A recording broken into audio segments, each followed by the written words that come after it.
जिथे सत्य तिथे आम्ही.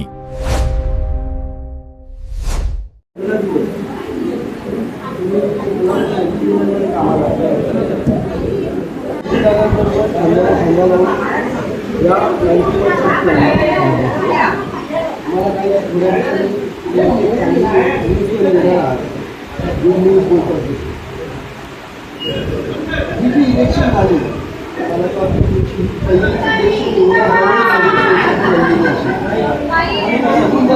तुम्हाला काम तुमचा अनुभव काय नाव आहे जास्त त्यांनी त्यांचा परिचय मात्र फार कमी ठेवला त्या कमी वेळेमध्ये मला ते सगळ्यांना आपलंसं केलं तरी क्रेडिट दिलं आदर दिला त्या खूप म्हणजे भावनिक आहेत त्या गोष्टी आयुष्यात दिसू शकत नाही. तर दोन महिने ओळखीमध्ये एवढा विश्वास दाखवला खरोबर जास्त आणि ते माफी माझ्या आमच्या आयुष्यात आली मान घेऊन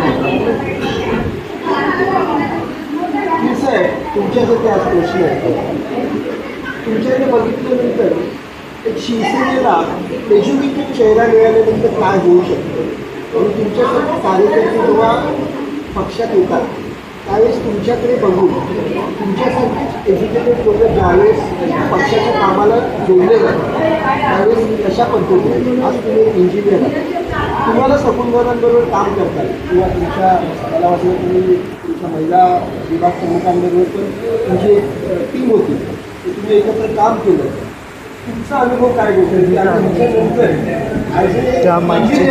तुम्हाला लाईफमध्ये काय बदल झाला काय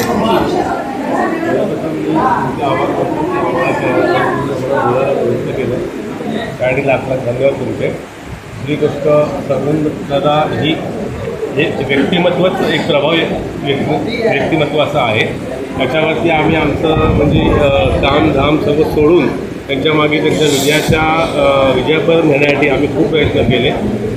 आम्ही सुरुवातीला फक्त ही निवडणूक म्हणून पाहत होतो पण जसं जवळ निवडणूक येत गेली तर तसं म्हणजे सगुनदारांच्या बरोबर राहून आम्हाला पण वाटत गेलं की नाही आम्हाला नुसती ही निवडणूक नाही आहे तर आम्हाला ह्या निवडणुकीला विजयापर्यंत न्यायचं आहे. आणि सगुनदाराचं व्यक्तिमत्व तसंच आमच्याबरोबर आमच्या ताई अश्विनीताई या विभाग प्रमुख आमच्या पाठीशी एकदम खंबीरपणे उभ्या होत्या.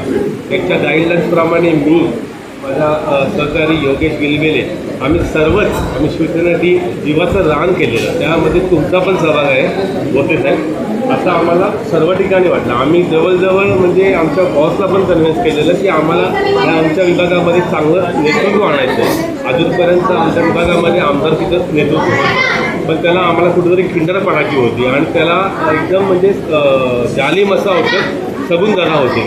आणि ही व्यक्ती जर निवडून आली तर आमच्या विभागामध्ये 100% नाही तर 500% तरी आमच्या विभागाने प्रगती होणार याची आम्हाला खात्रीच नव्हे एक ग्वाही होती. म्हणून त्याप्रमाणे आम्ही मेहनत घेतली आणि आमच्या मेहनतीला देवानेच नाही तर शिवसैनिकाच्या म्हणजे वंदनीय बाळासाहेबांकडून पण आम्हाला प्रेरणा भेटली आणि आम्ही ही लढाई आम्ही जिंकलो.